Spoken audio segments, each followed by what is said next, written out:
Now to my day at Barstool last Thursday in Chicago. Please remember, I do know Chicago because I lived in Chicago for about 3 years at State and Huron, right off Michigan. That's when I was the lead sports columnist for the Chicago Tribune back in its heyday during the end of the Michael Jordan dynasty, 1998, Last Dance Bulls, and the rise of Sammy Sosa versus Mark McGwire at Wrigley Field. My brother Rick owns two of the most popular restaurants in Chicago. That's Frontera Grill and the Topolobampo Room, which is Obama's favorite restaurant. So we arrived at Barstool at about 8:30 a.m. on Thursday at what used to be a warehouse not far from the United Center. And I walked into the Taj Mahal of sports media headquarters, a building worthy of Jordan himself, with an NBA caliber basketball court right through the heart of it. The Barstool folks did give us a quick tour of room after room after room of state of the art show sets. So then we moved on to a different studio for the NBA show. There's no Pat Bev on this day. He's playing ball, of course, in Israel. It was just Roan and I. He introduced me with a rap that he'd written just for me. And seriously, I told him this, Lil Wayne would have been impressed. Roan can rap. Roan can battle rap. Roan has a way with words, so Roan and I wordsmith back and forth as he asked me about the NBA, then about my Dallas Cowboys on the NBA show. Roan and I had a good click, good flow. I enjoyed him. He's a talent. He will go far. So now it was time for the big studio and the big show, Pardon My Take, featuring the big man, and he is a big man, Big Cat, whose commanding personality and presence sets the tone for that entire building. Big Cat is smart. Big Cat is funny. Big Cat is tough. But at the core of all that, he's a really nice guy. And by the way, that description pretty much fits everybody I met at Barstool. They're really nice people. Big Cat sets that tone. Yet, right away, Big Cat warned me he was going to call me out for tweeting that I hinted at Vanderbilt beating Alabama. But I didn't actually go ahead and pick it because I didn't want to wake up and inspire Alabama. No, no, no, said Big Cat. Not going to let you get away with that. But of course, I defended myself. Tried to explain this is what I call self-defeating prophecy, and it has bitten me in the ass many, many times in my many, many years in sports media, dating to my columnist years in newspapers. I don't know how many times in Dallas, Washington games, back in the day of Cowboys, Redskins, I don't know how many times I would write a column for Sunday morning when the game was in Dallas.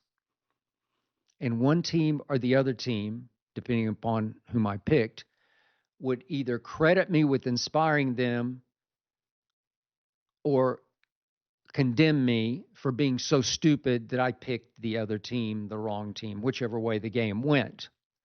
So I tried to explain to Big Cat, my tweets do have long legs.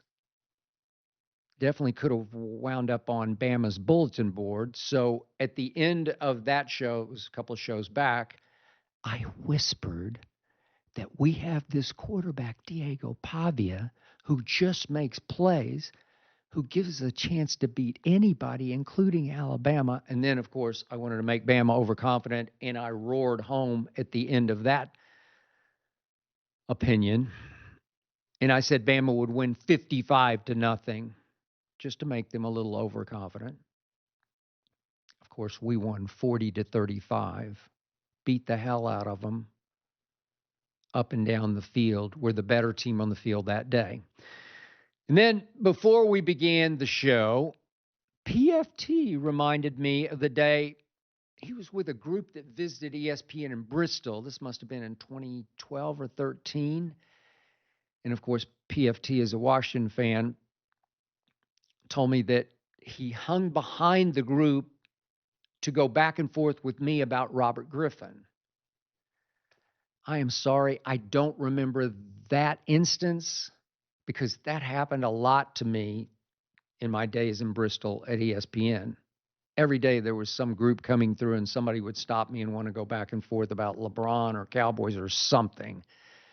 One thing you have to understand about me, I will debate sports with anybody who asks. Anybody stops me on the street. I've never felt like I was too big to do that, too good to do that.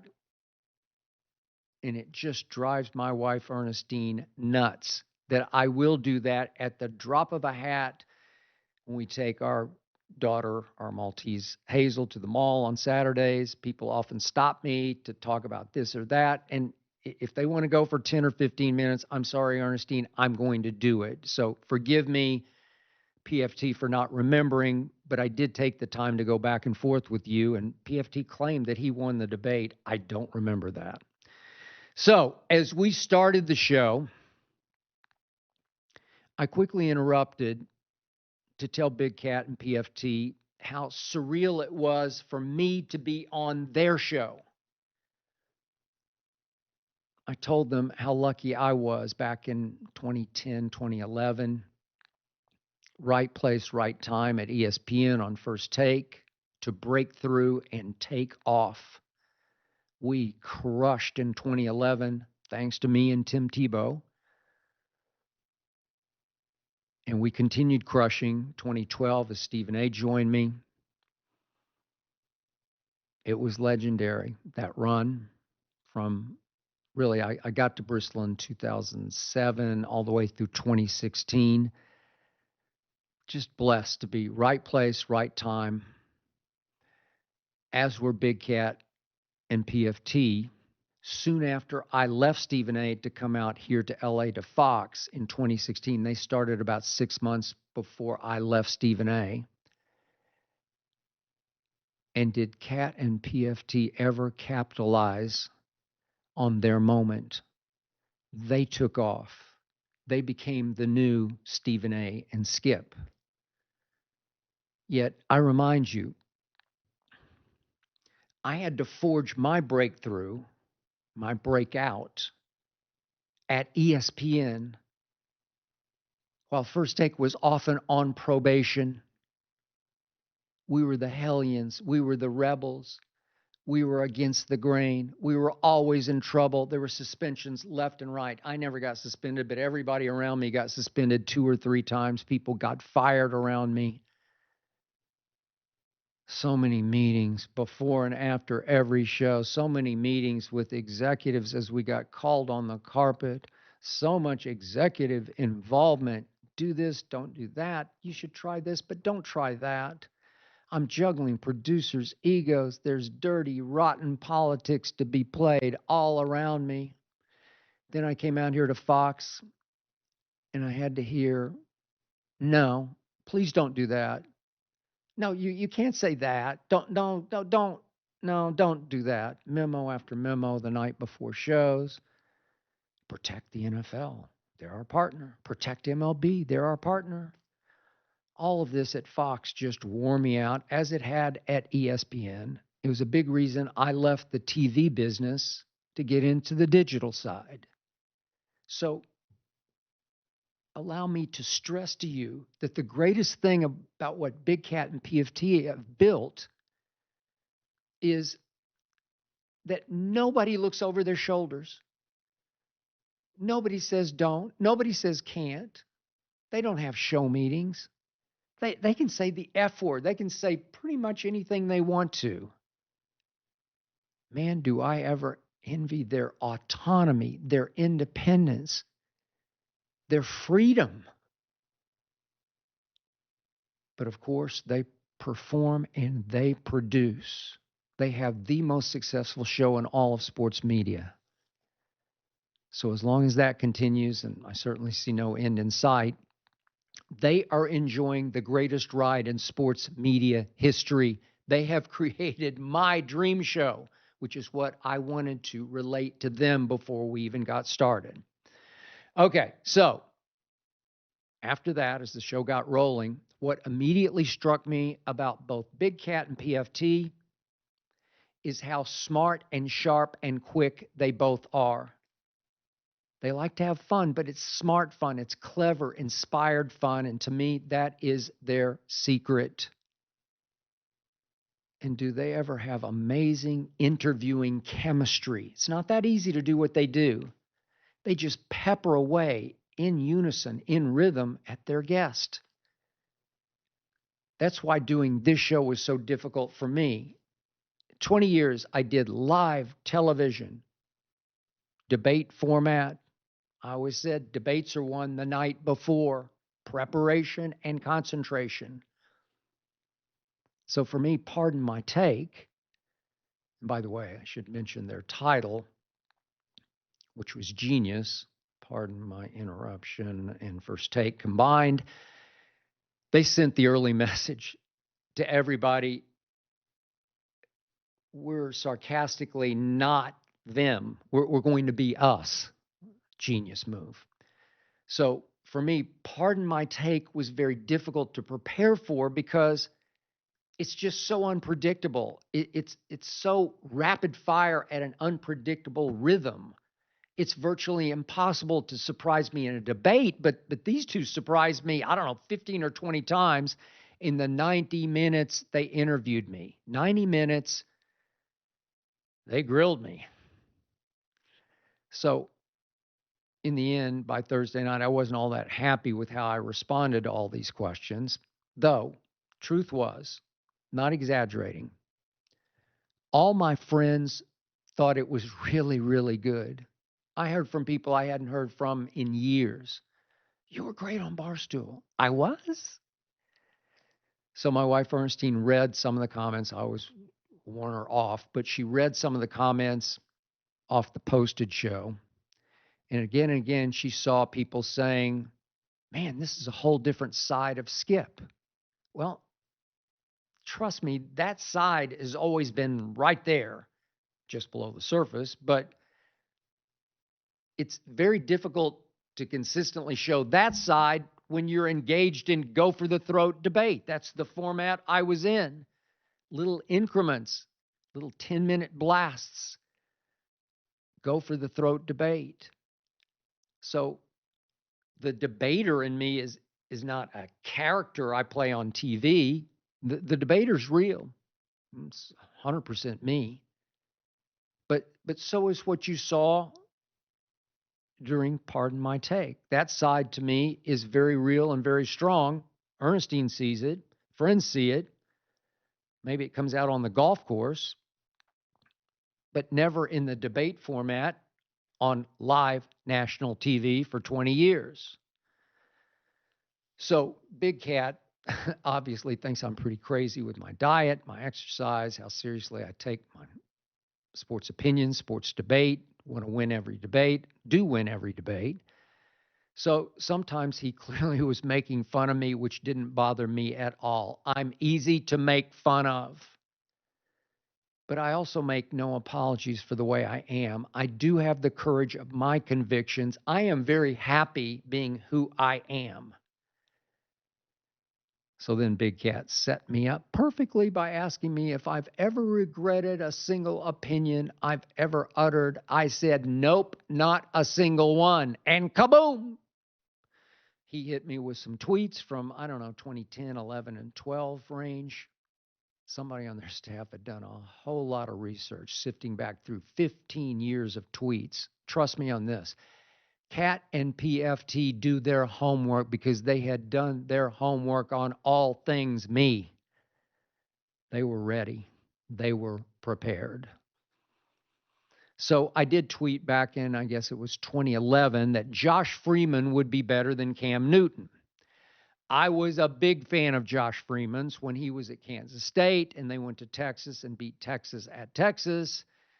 Josh, 6'6" by 250 pounds. That's about Cam size. So at that point, he was coming off his second season with Tampa Bay. What was he, the 13th overall pick? So at this point, when I tweeted this, he's coming off his second season in pro football. during which he led the Tampa Bay Buccaneers to a 10-6 record, throwing 25 touchdown passes to 6 interceptions, 25-6. So Cam at that point had gone, as you remember, first overall in the draft. But by the way, Cam in his first 4 NFL seasons had a starting record of 30-31, one game under 500 for his first 4 seasons. Not once did he throw 25 or more touchdown passes in his first 4 seasons. And he did average 21 interceptions a year in his first 4 years, did Cam Newton. But as I quickly reminded Big Cat, Josh Freeman had substance abuse issues that quickly derailed him. Cat got a kick out of that. I'm always ready with an excuse, but that was a valid excuse. As I always said about Johnny Manziel, I love Johnny. I thought he could be bigger than LeBron in Cleveland because football is so much bigger than basketball in Cleveland, Ohio. But I said on ESPN again and again and again, if Johnny has any drug or alcohol problems, I'm out. And he did. And I was out.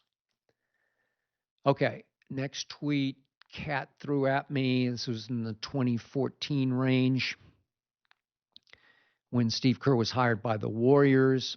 I said that Derek Fisher will make a better coach than Steve Kerr. D. Fish was the brains of the operation for Kobe's Lakers. He was the rock of those teams. He was just retiring as a player, just as Steve Kerr fell into a Golden State team that was taught so well by Mark Jackson before him, coached so completely and beautifully by Mark Jackson before Steve Kerr. And obviously, just as Steve took over, Steph and Clay and Draymond took over. Then they added KD and continued to take more and more over. And Derek Fisher finally fell into one awful situation. I don't know why he didn't get another gig. I can't control that. I can't fix that. Even though I pounded the table for Derek Fisher to get a job, he finally got one, as you remember, with the Knicks under a Phil Jackson who I think was as bad a GM as Michael Jordan proved to be. Phil Jackson with the Knicks. So a couple of miserable years for D. Fish in New York, and he was out. If Derek Fisher had been hired at Golden State when Steve Kerr was hired, I believe at least as much great would have happened under Derek Fisher. But I'll give you this. That one was harder to defend than even the Josh Freeman. But here's the point. I've never taken down a single tweet in all my years on Twitter since 2009. I stand by what I say. And here's another point I didn't really fight back on, but I've made so many right calls on Twitter and on television, digitally, so many right calls that weren't brought up on the show because that's not what we were going to do. Yet, I must say, PFT did have my back as I fought back on all my tweets, which I did greatly appreciate. And when Barstool did send out a clip of me defending my takes, they said in a caption that watching Skip Bayless defend his takes is like watching Picasso paint. I don't know about that, but I did love the challenge. You want to talk about think fast? You want to talk about remember when instantaneously? Whew. Talk about total recall. I had to have it that day as I reached and reached and reached into the depth of my memory. And I was born with what's called autobiographical memory. So I have a great memory. I can remember things that I got for Christmas when I was 4 years old, but that's a whole nother story. So in the end, I had a great time at Pardon My Take, and I think the guys had a good time with me too. I did learn a lot observing those two, and they ultimately treated me with much respect. I thank them for that. So that left one more session with Caleb and Quinny Balls on Sunday, Sundae conversation. Caleb reminded me of Bill Hader playing one of his characters. But again, Caleb is extremely smart, quick, creative. I enjoyed playing his game. Talk about bringing out another side of me. Lord have mercy.